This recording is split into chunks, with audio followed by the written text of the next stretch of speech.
हे दोस्तों, कैसे हो? आई होप आप ठीक हो, खुश हो, स्वस्थ हो। I am Sachin, welcome to my channel the review box. Video शुरू करने से पहले मेरे चैनल को सब्सक्राइब करें और वीडियो को लाइक, फॉलो और शेयर जरूर करें। So let's see what's there in the review box today. आज की वीडियो का टाइटल है 2022 ISRO project big space mission for ISRO. Hello दोस्तों, स्वागत है आपका एक नई वीडियो में। तो कुछ दिनों पहले मैंने चैनल पे एक पोस्ट किया था जिसमें मैंने आप लोगों से पूछा था कि क्या आप लोग भारतीय स्पेस एजेंसी यानी इसरो के फ्यूचर मिशंस के बारे में जानना चाहते हैं, जिसमें मैक्सिमम लोगों ने हाँ में जवाब दिया था। तो आज यही करेंगे। 2022 में कौन कौन से मिशन हैं हमारी स्पेस एजेंसी के, इनके बारे में डिटेल में जानेंगे और जानेंगे कि कब तक इसरो इनको लॉन्च करने का प्लान बना रही है। हेलो दोस्तों, मेरा नाम है दीपक, आप देख रहे हैं इट्स इनक्रेडिबल फॉर यू। तो आइए शुरू करते हैं।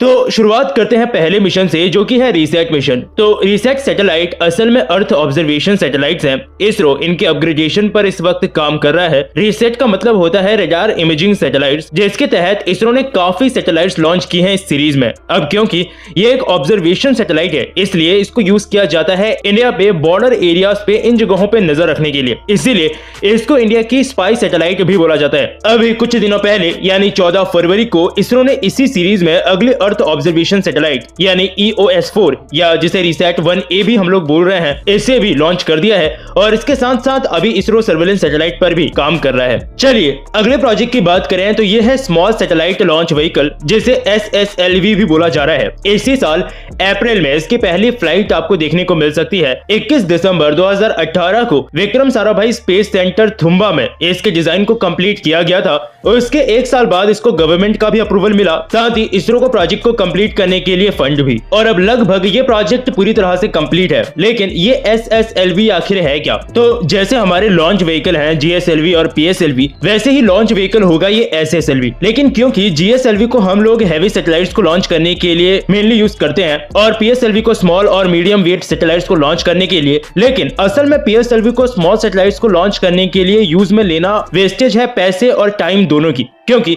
PSLV को बनाना, उसको लॉन्च करना काफी लंबा प्रोसेस है और इसरो कई बार ऐसी सैटेलाइट्स को लॉन्च करता है जो कि काफी छोटी और हल्की होती हैं और उन्हीं के लिए स्पेशली ये स्मॉल सैटेलाइट लॉन्च व्हीकल तैयार किया जा रहा है। इसको बनाने का खर्चा भी कम होगा, इसको बनाने का टाइम भी कम होगा, साथ ही एटलीस्ट इसे उस तरह से बनाया जाएगा कि ये स्पेशली छोटी सैटेलाइट्स को ही लॉन्च करे। हर सैटेलाइट के लिए हमें पूरा एक PSLV नहीं बनाना पड़ेगा। 500 किलोग्राम तक की सैटेलाइट SSLV लॉन्च कर पाएगा और इससे सैटेलाइट लॉन्च करने का खर्चा PSLV के मुकाबले 10 गुना कम होगा। यानी इसरो के लिए ये बहुत अच्छा मौका होगा स्पेस में इस सैटेलाइट लॉन्चिंग की मार्केट को एक्वायर करने के लिए। क्योंकि अभी भी कई ऐसे देश हैं, वैसे कई तो क्या अभी ज्यादातर ही ऐसे देश हैं, कुछ देशों को छोड़ के, जो अपने सैटेलाइट दूसरों से लॉन्च कराते हैं और यहाँ पे इसरो इस मार्केट को आसानी से कैप्चर कर सकता है। क्योंकि SSLV के बनने के बाद न सिर्फ टाइम कम हो जाएगा सैटेलाइट को लॉन्च करने का, बल्कि पैसे भी काफी हद तक कम हो जाएंगे। चलिए चलेंगे अगले प्रोजेक्ट की तरफ और यह है डीप ओशन मिशन, या जिसे हम बोल रहे हैं समुद्रयान। कभी आपने अपनी लाइफ में ऐसा सुना है कि जितना हमारे लिए अंतरिक्ष यानी स्पेस मिस्ट्री से भरा हुआ है, उतना ही समुद्र यानी ओशन भी रहस्यों से भरा हुआ है और शायद ओशंस भी हमारे लिए अभी बहुत ज्यादा बाकी हैं एक्सप्लोर करना। और इंडिया का एक मिशन समुद्रयान यही करेगा। इस मिशन के तहत कई सारे मैन्ड और अनमैन्ड समर्सिबल्स इंडिया में ओशन को एक्सप्लोर करेंगे। समर्सिबल एक छोटा सा वाटर क्राफ्ट होता है जो कि पानी के अंदर चलने के लिए बनाया जाता है। लेकिन फिर इसमें आखिरकार इसरो का क्या रोल है? तो इसमें जो क्रू मॉड्यूल यूज होगा वो इसरो ने ही डेवलप किया है। इस मॉडल का नाम मत्स्य रखा गया है। इसरो द्वारा डेवलप किया गया ये मॉड्यूल समुद्र में 6000 मीटर यानी 6 किलोमीटर तक नीचे जा सकता है, जिसमें बैठकर मिशन के तहत समुद्र को एक्सप्लोर किया जाएगा। करीबन 8000 करोड़ रुपया यानी लगभग $1.1 बिलियन फाइनेंशियल ईयर 2020 में इस प्रोजेक्ट के लिए दिए गए थे और इंटरनेशनल सीबेड अथॉरिटी ने 75,000 किलोमीटर स्क्वायर का एरिया इंडिया को इसके लिए एलोकेट कर दिया है। इस प्रोजेक्ट के तहत भारत ओशन के अंदर इसके रिसोर्सेज जैसे क्लीन वाटर, क्लीन एनर्जी, इनके बारे में जानने की कोशिश करेगा।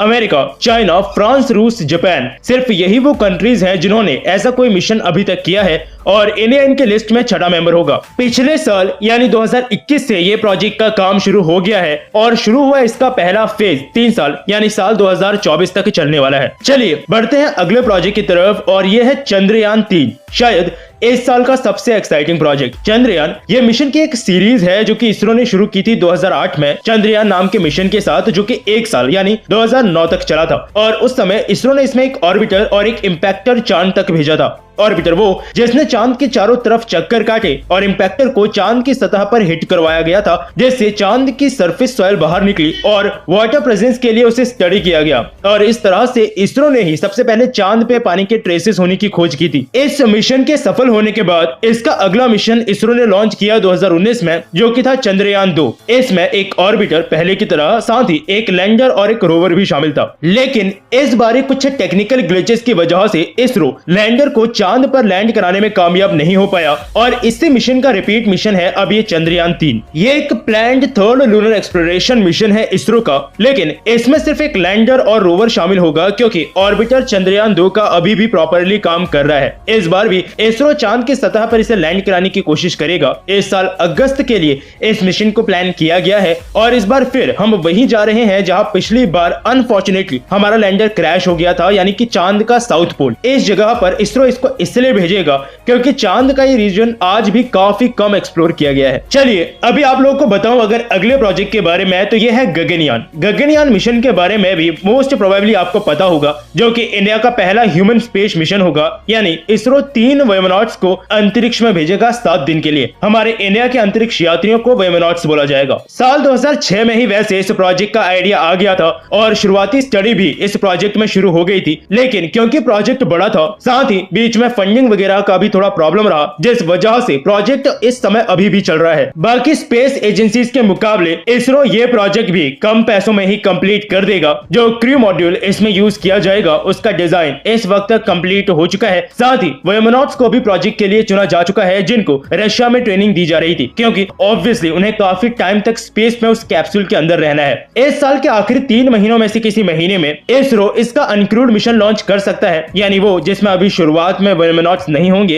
ये सिर्फ टेस्टिंग के लिए होगा। वैसे ये पिछले साल ही लॉन्च हो जाता, लेकिन प्रोजेक्ट डिले हो गया कोविड-19 की वजह से। लेकिन अगले साल 2023 में क्रूड मिशन भी मोस्ट प्रोबेबली इसरो लॉन्च कर देगा। इसके अलावा इस साल का एक और मिशन है जो मैं बताना चाहता था, जो कि है आदित्य L1, जिसे सन को स्टडी करने के लिए भेजा जाएगा। लेकिन ये मिशन मैंने अभी कुछ समय पहले ही डाली गई एक वीडियो में कवर किया है, तो जिस वजह से पूरा मिशन वापस बताना वेस्ट ही होगा। मैं आपके लिए नीचे डिस्क्रिप्शन बॉक्स में उस वीडियो का लिंक छोड़ दूंगा, जहां से आप उसे देख सकते हैं। ये बस सूरज को स्टडी करने के लिए भेजा जा रहा है एक मिशन है, जिसमें टोटल 7 पेलोड्स होंगे और इसकी लाइफ लगभग 5 साल की होगी। इसके अलावा इंडिया में इस वक्त स्पेस एक्सप्लोरेशन के लिए काफी अच्छे स्टेप्स भी लिए जा रहे हैं। इसरो तो खैर अपना काम कर ही रही है, 1-2 ऐसी ऑर्गेनाइजेशंस भी हैं जो कि प्राइवेटली इंडिया के स्पेस सेक्टर में अपना कंट्रीब्यूशन कर रही है। साथ ही प्रधानमंत्री मोदी ने इंडियन स्पेस एसोसिएशन को भी लॉन्च कर दिया है, जिसके तहत भारत की स्पेस एजेंसी इसरो और भारत के प्राइवेट सेक्टर साथ में आकर काम कर सकते हैं, जिसके तहत प्राइवेट सेक्टर भी अपना डायरेक्ट कंट्रीब्यूशन स्पेस सेक्टर में दे पाएगा।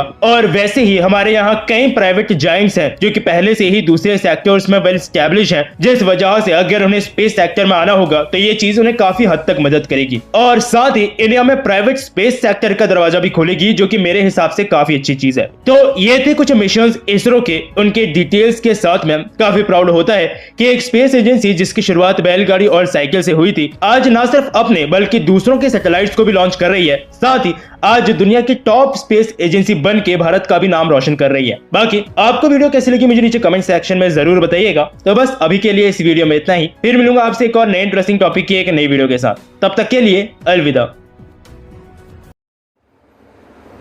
वीडियो में हम लोगों ने देखा कि 2022 में बहुत सारे महत्वाकांक्षी space mission programs ISRO launch करने जा रहा है। उसकी शुरुआत हो चुकी है। रिसैट, जिसे रेडार इमेजिंग सैटेलाइट भी कहते हैं, तो वो रिसैट 1A 14 फरवरी को ऑलरेडी लॉन्च हो चुका है। ये एक अर्थ ऑब्जर्वेशन सैटेलाइट है, जिसे हम लोग स्पाई सैटेलाइट भी कहते हैं। उसके बाद आ रहा है SSLV यानी स्मॉल सैटेलाइट लॉन्च व्हीकल, कि जो उपग्रह जिनके पेलोड कैपेसिटी जिनकी कम होती है, यानी 500 किलो के आसपास जिनकी पेलोड कैपेसिटी होती है, तो ऐसे सारे उपग्रहों को, ऐसे सारे सैटेलाइट्स को हम स्पेस में भेज पाएंगे। जैसे अगर एक पूरी श्रृंखला देखेंगे तो PSLV है, पोलर सैटेलाइट लॉन्च व्हीकल है, GSLV है यानी जियो सिंक्रोनाइज लॉन्च व्हीकल है, PSLV उसकी जो पेलोड कैपेसिटी है वो लगभग 1750 किलो के आसपास है। और जो GSLV है तो वो काफ़ी बड़ी, उसकी बहुत ही हैवी कैपेसिटी, कम से कम 4 टन 4.5 टन, यानी 4000 से लेके 4500 किलो तक उसकी पेलोड कैपेसिटी है। कई बार हम इसरो को ऐसा अनुभव हुआ कि जो देश छोटे छोटे सैटेलाइट आकाश में भेजना, स्पेस में भेजना चाहते हैं, उनकी जो पेलोड कैपेसिटी होती है काफ़ी कम होती है, तो 500 किलो से भी कम होती है, पर उसके लिए भी उन्हें PSLV का इस्तेमाल करना पड़ता है। तो जब वो SSLV बना लेंगे तो काफ़ी कॉस्ट इफेक्टिव भी रहेगा और एक बड़ा मार्केट इसरो को मिल जाएगा इस फील्ड में। तो एक बहुत अच्छी खुश खबर है और काफ़ी सारा रेवेन्यू इससे इसरो जो है वो जनरेट कर पाएगा। उसके बाद जो नेक्स्ट प्रोजेक्ट है वो है चंद्रयान 3। चंद्रयान की सीरीज़ अगर हम देखते हैं कि चंद्रयान 1 बहुत ही सक्सेसफुल रहा और पहले बार पूरे दुनिया को मालूम हुआ कि जो सैटेलाइट इमेजिंग सैटेलाइट जो पिक्चर्स आई थी उससे मालूम हुआ था कि चांद के सतह पर पानी है। इसके जो ट्रेसेस हैं ये हमें और हमने पूरे दुनिया को भी इससे पता चला था। फिर उसके बाद आया चंद्रयान 2 और उसके साथ ऑर्बिटर के साथ साथ उसमें लैंडर और रोवर भी था, पर किसी टेक्निकल ग्लिच की वजह से बिल्कुल कम फासले पर लैंडर और रोवर जो था वो क्रैश हो गए मून के सतह पर ऑर्बिटर जो है वो अभी बिल्कुल लूनार ऑर्बिट में रिवॉल्व हो रहा है और अभी हमें वो सारे महत्वपूर्ण इमेजेस वो हमें भेज रहा है। तो चंद्रयान 3 के पीछे का मकसद ये है कि ज़्यादा से ज़्यादा जो चांद है और ख़ास करके जो साउथ पोल का जो भाग है कि जिस वो अनछुआ है उसके बारे में ज़्यादा जानकारी नहीं है, तो वहाँ पर चंद्रयान 3 को भेजा जा रहा है। पर इस बार ऑर्बिटर नहीं, सिर्फ लैंडर और रोवर होगा और हमें पूरी उम्मीद है, पूरा विश्वास है कि इस बार लैंडर और रोवर जो है बिल्कुल साउथ पोल के उसी स्पॉट पर वो उतरेंगे जहाँ पर उसका लक्ष्य तय किया गया है। तो ऑल द बेस्ट जितने सारे हमारे इसरो के साइंटिस्ट हैं उन सभी को। तो एक काफ़ी महत्वाकांक्षी ऐसा ही हमारा मिशन रहने वाला है। उसके बाद आता है गगनयान। तो गगनयान से मालूम हो जाता है कि पहले बार ह्यूमन स्पेस मिशन शुरू होने जा रहा है। किसी न किसी रूप से ये कार्यक्रम डिले होते गया, कोविड आया, उसके पहले कोई टेक्निकल प्रॉब्लम से, फाइनेंशियल इश्यूज थे। अब धीरे धीरे उनमें से हम बाहर आते गए और ये तय किया गया कि शायद इस साल के अंत तक अगर गगनयान जो रहेगा, पहले तो हम लोग टेस्टिंग करने के लिए एक अनमैन्ड हम लोग भेजेंगे और उसके बाद फिर 3 वेमोनॉट्स, एस्ट्रोनॉट्स को हम वेमोनॉट्स कहेंगे, तो उनको भेजा जाएगा। उनकी ट्रेनिंग भी ऑलरेडी शुरू हो चुकी है रशिया में। तो ये एक काफ़ी महत्वाकांक्षी ऐसा रहेगा क्योंकि ऐसे बहुत पूरी दुनिया में ऐसे बहुत कम देश है कि जिन्होंने अपने कॉस्मोनॉट्स को उन्होंने अंतरिक्ष में भेजा है। तो वेमोनॉट्स जो रहेंगे हमारे भारतीय तिरंगे को ज़रूर लहराएंगे, इसमें कोई शक नहीं है। तो ये मिशन हमारे लिए काफ़ी महत्वपूर्ण है। उसके बाद आता है आदित्य L1। नाम से ही मालूम हो जाता है कि सूरज के बारे में, सन के बारे में ज़्यादा से ज़्यादा जानकारी हमें मालूम होनी चाहिए कि जिससे ये यूनिवर्स, गैलेक्सी बनी है। तो इसके लिए मिशन तय किया गया है।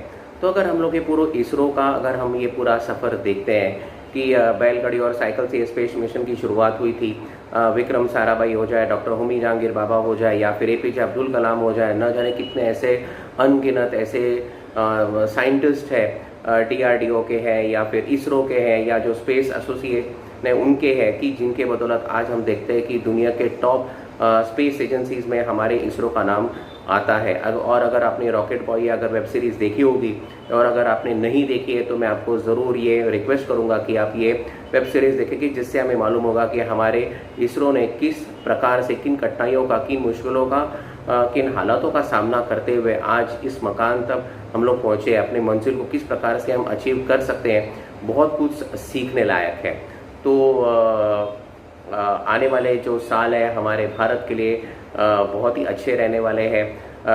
तरह तरह के मिशंस किए जाएंगे। साथ ही साथ हाँ, मैं भूल गया था समुद्रयान के बारे में, डीप सी एक्सप्लोरेशन के बारे में। 6ठा देश बन जाएगा हिंदुस्तान की जो डीप सी को 6000 किलोमीटर गहराई तक हमारा उसमें दोनों अनमैन्ड और मैन्ड व्हीकल होंगे कि ताकि समुद्र की जो सतह है, डेप्थ, उसको वो ज़्यादा से ज़्यादा वो उसके बारे में एक्सप्लोर कर पाए। क्लीन वाटर है, क्लीन एनर्जी है, उसके बारे में और जानकारी हासिल कर सके, जिससे हमारे हिंदुस्तानियों को उसका लाभ हो सके। समुद्रयान उस मिशन का नाम रखा गया है।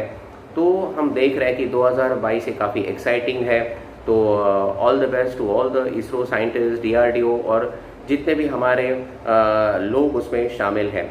साथ ही साथ नरेंद्र मोदी जी ने इंडियन स्पेस मिशन एसोसिएशन की शुरुआत कर दी है कि जिसमें हमारे इसरो के यानी हमारे जो गवर्नमेंट सेक्टर है और जो प्राइवेट सेक्टर है, चाहे फिर टाटा है, महिंद्रा है, L&T है और भी कंपनीज़ है, दोनों हाथ मिलाकर, दोनों कोलैबोरेट कर स्पेस मिशन को और गति देंगे और तेज़ी से हम लोग इस फील्ड में आगे जा पाएंगे। तो ये हमारे लिए बहुत ही एक्साइटिंग ऐसा ये साल है। तो दोस्तों, इस वीडियो को यही समाप्त करते हैं। तब तक खुश रहिए, आबाद रहिए।